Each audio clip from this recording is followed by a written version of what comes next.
கேள்வி பார்வையாளர் வணக்கம். இந்த நேர்காணலில் நாம் சந்திக்க இருக்கும் சிறப்பு விருந்தினர் அண்ணா திராவிட மக்கள் முன்னேற்ற கழக பொதுச் செயலாளர் வழக்கறிஞர் பசும்பொன் பாண்டியன் சார். வணக்கம்.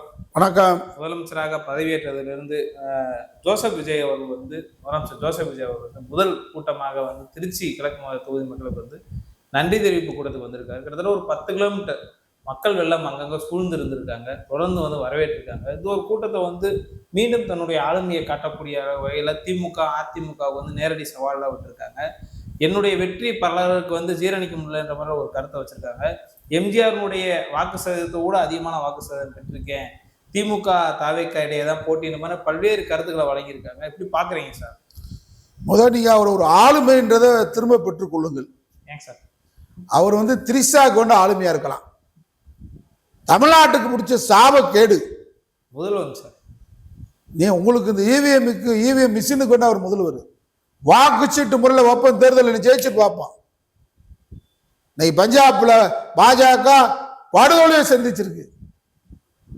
அதனால விஜய் ஒரு சினிமாத்தனமான மோசடி பேர்வழி. தமிழ்நாட்டில் இன்னைக்கு போய் வம்பா போய் முற்போக்கு பேசின கட்சிகள், புரட்சிகரமான வசனங்கள் பேசின கட்சியெல்லாம் போய் ஆதரிக்கிறீங்க. மாபெரும் தோல்வியை நீங்க சந்திப்பீங்க. ஒரு மிகப்பெரிய ஆபத்துக்குரியவர், ஆபத்தானவர், இந்தியாவுக்கே மிக ஆபத்தான ஒரு மனிதன் இந்த நாட்டில் இவிஎம் இயந்திரத்தால் அமித்ஷாவால் இன்றைக்கு அவர் முதலமைச்சராக இருக்கிறார்.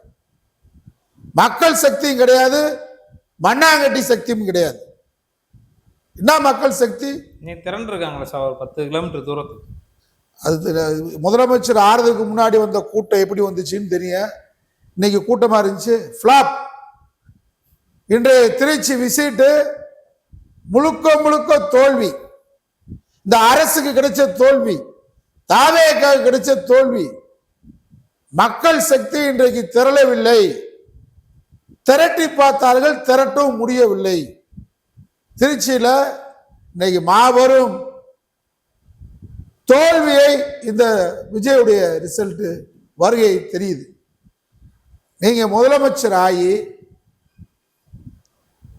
முதல்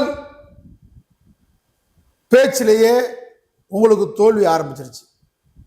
நீங்க போய் சீட்டில் உட்கார்றதுக்கு முன்னாடியே மக்கள்கிட்ட நாங்களாம் வழக்கறிஞர் வாய்தா வாங்கியே பழக்கப்பட்ட ஆளுங்க. ஆனா நீ முதல்ல வாய்தா வாங்கிட்ட. 10 லட்சம் கோடி கடை இருக்கிறது உங்களுக்கு தெரியும், மக்களுக்கும் தெரியும். அதெல்லாம் தெரிஞ்சுதான் 2500 ரூபா மாதம் பெண்களுக்கு தருவோம், தாய்மாமின் சீர் தர்றேன், படித்தலைகளுக்கு 4000 தர்றேன். இப்போ மக்கள்கிட்ட எப்படி புலம்பல் இருக்கு தெரியுமா? இந்நேரம் ஸ்டாலின் வந்திருந்தா 8000 ரூபா கூப்பன் கிடைச்சிருக்கும். சொன்னதை செய்யக்கூடிய தலைவர் ஸ்டாலின். 2000 ரூபா போன மாசமே கிடைச்சிருக்கும். எடப்பாடி வந்திருந்தாலும் 10000 அக்கௌண்ட்ல விழுந்திருக்கான், 2000 ரூபா கிடைச்சிருக்கான். வட ஓச்சைன்ற மாதிரி பொதுமக்கள் மகளிர் கொந்தளிச்சு போயிருக்காங்க. திராவிட முன்னேற்ற கழகத்தின் தலைவர் ஸ்டாலின் சொல்லிதான் இந்த 1000ம் கிடைச்சிருக்கு. எந்த திட்டமும் தெரியாத, எனக்கு தெரிஞ்ச உலகத்திலேயே ஒரு சர்வ முட்டாள் முதல்வர் விஜய், சர்வ முட்டாள்கள் அடங்கிய கட்சி தாவேகா, முட்டாள்கள் அடங்கிய அமைச்சரவை தாவேகா அமைச்சரவை என்பதுதான் வரலாறு பேசும். என்ன நீங்க பேசி கிழிச்சிட்டீங்கன்னு கேட்கிறேன். சினிமாத்தனமான ஒரு முதலமைச்சர். செட்டிங் போடணும், அவருக்கு ஸ்கிரிப்ட் எழுதி கொடுக்கணும். இது ரெண்டும் இல்லாம இந்த முதலமைச்சர் விஜய் எங்கேயாவது பேசியிருக்காரா? தேர்தலுக்கு முன்னாடி இந்த மக்களை ஏமாத்துறதுக்கு ஸ்கிரிப்ட் எழுதி அதை மேடையில் வச்சு அந்த ஸ்கிரிப்டை நடிச்சுட்டு அதை மேடையில் நடிச்சு காட்டினார். வேற எங்கேயாவது ஒரு ஸ்கிரிப்ட் இல்லாம ஒரு கூட்டத்தில் இந்த விஜய் பேச முடியுமா? இல்ல. இப்ப முதலமைச்சர் ஆனாரு, அந்த ஸ்கிரிப்ட் எழுதி வச்சு படிச்சாரு அந்த மேடையில். அதுக்கு பின்னாடி சட்டமன்றத்தில் எதிர்கட்சி தலைவர் நம்முடைய தம்பி உதயநிதி அடுக்கடுக்கா பேசினார். சும்மா சரமாரியா வினா கணைகளை ஏவுகணை மாதிரி தொடுத்தாரு. நேருக்கு நேர விஜயுடைய வாழ்க்கையில நேருக்கு நேர யாரும் எதுவும் பேச முடியாதான். ஏன்னா அந்த அளவுக்கு ஒரு குறைகளை ஏற்றுக்கொள்ளாத புகழ்ச்சிக்காகவே மயங்கின ஒரு நடிகன். ஆனா சட்டப்பேரவையில 233 சட்டப்பேரவை உறுப்பினர்கள் அதிகாரிகளை வைத்துக் கொண்டு நேருக்கு நேர் கேள்விகளை எழுப்பினார் உதயநிதி. அதற்கு பதில் சொல்றதுக்கு உதயநிதி எதிர்த்து மூச்சு விடுறதுக்கு துப்பு கட்ட விஜய் இரவுல போய் வீட்டில் போய் யாரோ எழுதி கொடுத்ததை வாங்கி ட்வீட் போடுறாரு. இது முதலமைச்சர் வேலையா? சட்டமன்றத்தில் ஒரு வார்த்தை பேசியிருக்காரா முதலமைச்சர்? பிரேமலதா விஜயகாந்த் கேட்டாங்களே, குதிரை பேர் ஆட்சி நடத்துறீங்க, பதில் சொன்னாரா? மூச்சு விடுறது இல்லை. ஏன்னா எழுதி கொடுக்காம, வாழ்க்கையில ஸ்கிரிப்ட் கொடுக்காம, அதை ஏற்கனவே ட்ரையல் நடிக்காம இவர் நாள் எந்திரிச்சு பேசுவதற்கு துப்பு கட்ட ஒரு கேவலமான சர்வ முட்டாள் முதலமைச்சர் விஜய். நான் சொல்றேன், தமிழ்நாட்டுக்கு வெக்கக்கேடு, மானக்கேடு. நாங்கெல்லாம் வாழ்றதுக்கே ரொம்ப அசிங்கமா இருக்கும். சில குடும்ப வேலைகள்லாம் முடிக்க வேண்டிய இந்த ஆள் என்னைக்கு முதலமைச்சர் வந்து இறங்குறானா அன்னைக்கு இந்த ஊருக்கு வரலாம்னு நினைக்கிறேன். அந்த அளவுக்கு இந்த ஊர்ல வாழ்றதே கேவலமா இருக்கு. இப்படி ஒரு முட்டாள் முதலமைச்சரை உலகத்திலே பார்த்தது இல்லை. நாங்க ஒரு முதலமைச்சர் வந்து டெல்லி போறாரு, அண்ணா போயிருக்கிறார் முதலாக முதலமைச்சராகி. டெல்லிக்கு போய் ஒன்னும் முதலமைச்சர் ஆனோன்னு பிரதமரை சந்திக்கணும்லாம் கட்டாயம் கிடையாது. ஒரு மரபு இப்ப வச்சுக்கிட்டாங்க, அதை முன்னால அப்படி கிடையாது. அண்ணா முதலமைச்சராக டெல்லி போனார். பக்கத்துல நாவலர் நெடுஞ்செழியன் அமைச்சர், மதியழகன், என் வி நடராஜன், பூரா எவ்வளவு பெரிய அறிவாளிய.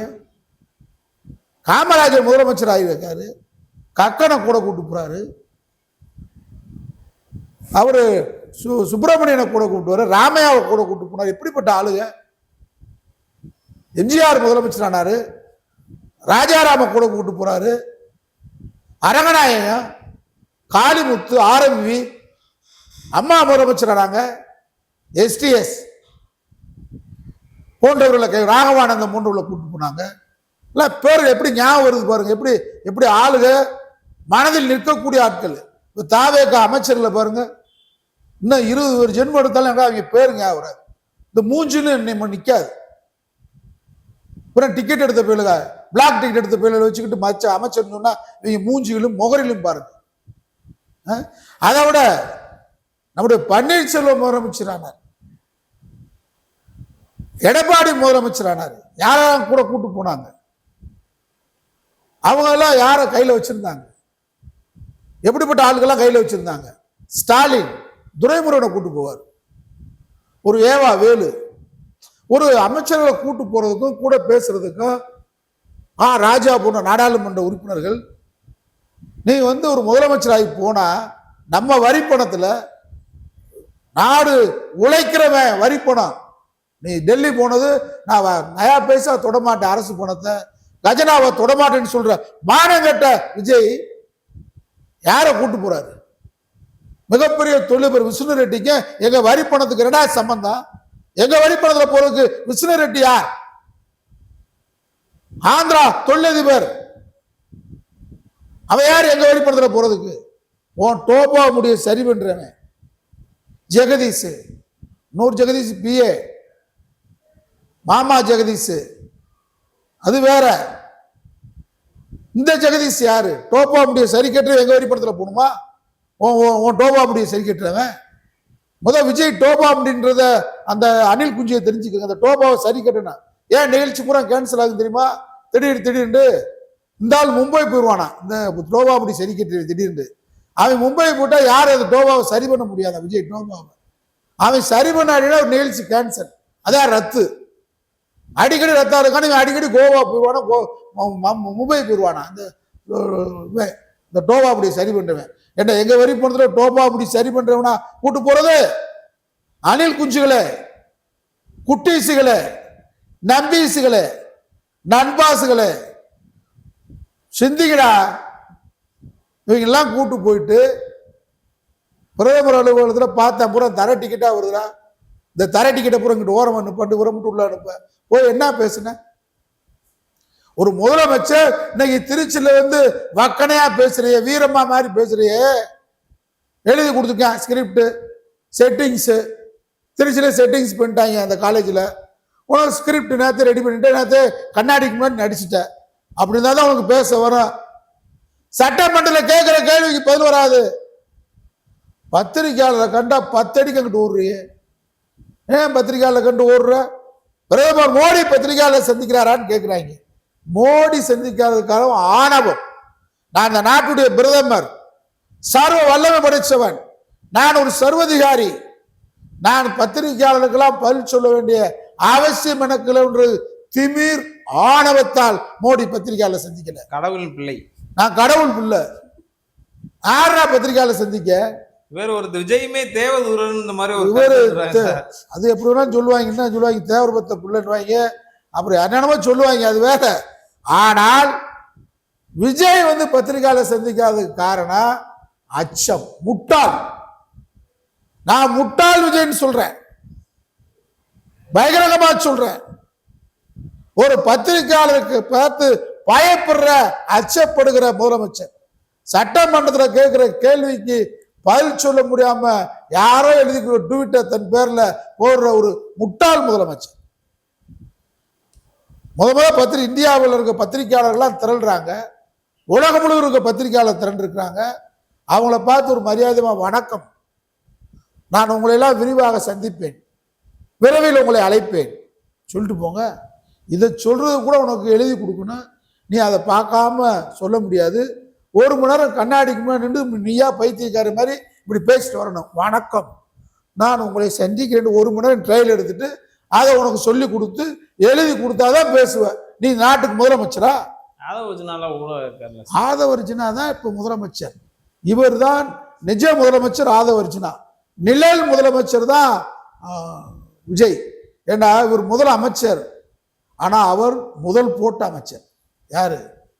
ஆதவர்ஜுனா முதல் போட்டவர், முதல் போட்ட அமைச்சர். இவர் முதலமைச்சர், அவ்வளவுதான், நிழல் முதலமைச்சர். நீங்க பத்திரிகையாளர்களை கண்டு ஓடுறீங்க. சர்வதேச பத்திரிகையாளர் இருக்கான், இந்தியா முழுவதும் பத்திரிகையாளர் இருக்காங்க. இப்ப ஜெயலலிதா அம்மா மற்ற மாநில முதலமைச்சர்கள்லாம் போகும்போது என்ன சொல்லுவாங்க? கலைஞர் போயிருக்கிறாரு, கலைஞர்லாம் பத்திரிகையாளர் 1 மைல் நின்றா கூட நம்ம மாதிரி கூட இருக்கிறவங்க யாரா இருந்தா கூப்பிடுவாங்க, பத்திரிகையாளர் ஊடகயாளரை கூப்பிடு. அவரே பத்திரிகையாளருக்கு போன் பண்ணி சொல்லுவார் முதலமைச்சர். அவருக்கு வேண்டிய பத்திரிகையாளருக்கு பூரா நான் இத்தனை மணிக்கு வந்துடுறேன் வாங்கயா கூப்பிடுவார், சந்திப்பார். ஏன்னா அறிவுஜீவி, ஆற்றலாளர். அந்த இடத்துல ஒரு முட்டாளை உட்கார வச்சிருக்கமே. பத்திரிகையாளர் பார்த்தா ஓடுறியே. பிரதமரை சந்திச்சீங்க, பிரதமர்கிட்ட என்ன மேகதாட்டு அணை பிரச்சனை, 1000 கோடி அதுக்கு ஒதுக்கிட்டு கர்நாடக அரசு நமக்கு கிடைக்கக்கூடிய உபரி தண்ணீரை கூட கொடுக்க விடாம கிடைக்கிறதுக்கு மேகதாட்டு அணை கட்டிக்கிட்டு இருக்கிறான். அதை தடுக்கிறதுக்கு முதலமைச்சர் என்ன பேசுறீங்கன்னு சொன்னீங்களா? வெளியே என்ன பேசுறீங்க? போய் இந்த கடவுள் வாழ்த்து, தமிழ் தாய் வாழ்த்து, அதை நாங்க பாடி எதை முதலமைச்சர் வந்து நம்ம கேட்கிற உரிமையா பிரதமர்கிட்ட? ஸ்கூல் பையன் மாதிரி இருக்க, ஸ்கூல் பையன் மாதிரி காலையில 10 மணிக்கு டிஃபன் பாக்ஸோட வர்றது, சாயந்தரம் 5 மணிக்கு வீட்டுக்கு போயிடுறது. இது முதலமைச்சர் வேலையா? பிரதமரை சந்தித்து என்ன பேசுறீங்க? 10 நிமிஷத்துக்குள்ள பிரதமரை சந்திச்சு முடிச்சிட்டீங்க. காப்பி குடிச்சிட்டு இந்த 10 நிமிஷத்துக்குள்ள காப்பி குடிச்சாச்சு, 10 நிமிஷத்துக்குள்ள பேசி முடிச்சாச்சு. தமிழ் தாய் வாழ்த்தை நாங்க பாடலாமான்னு முதலமைச்சர் கேட்கலாமா? பிரதமர்கிட்ட கேட்கலாம் முதலமைச்சர், நம்ம உரிமை. இன்னைக்கு வந்து அவர் கூட்டத்தில் தமிழ் தாய் வாழ்த்து போடுறாரா? கவர்னரை கேட்கறதுக்கு துப்பு கட்ட விஜய். கவர்னர் மாளிகை இன்னைக்கு முழுமையாக காவிமயம் ஆகிட்டு இருக்கு. கவர்னர் நடத்துற நிகழ்ச்சியில் அனைத்திலும் தமிழக அரசின் இலச்சினை சின்னம் இல்லை. தமிழக அரசின் கட்டுப்பாட்டில் தான் கவர்னர். தமிழக அரசு கொடுக்குற நிதியில தான் அவருக்கு சம்பளம். அங்க வேலை பார்க்கக்கூடிய அத்தனை ஊழியர் தமிழக அரசு ஊழியர்கள். கவர்னர் மாளிகை காரணம் நம்ம தர்றோம், கவர்னர் மாளிகைக்கு சாப்பாடு நம்ம கொடுக்குறோம், கவர்னர் மாளிகைக்கு பாதுகாப்பு நம்ம தர்றோம், நம்ம போலீஸ், நம்ம இடம். இந்த கவர்னர் மாளிகையில தமிழ் தாய் வாழ்த்துக்கு பாட முடியல உங்களால. விஜய், நீ வீர பேசுற திமுகவா? என்ன திமுக நீ கிழிச்சிட போற? என்ன கிழிக்க முடியும்? உன்னை மாதிரி எத்தனை பேர் நாங்க பார்த்தவங்க. அண்ணா திமுக உனக்கு சாதாரணமா தெரியுது. இன்னைக்கு ஒரு தொண்டை தஞ்சை கிழக்குல வர்த்தகனுடைய செயலாளர் அதிமுக ஒற்றுமையாக வேண்டும் என்று தீ குளிச்சிருக்காங்க. இன்னைக்கு எடப்பாடி பழனிசாமி போயிருக்காரு.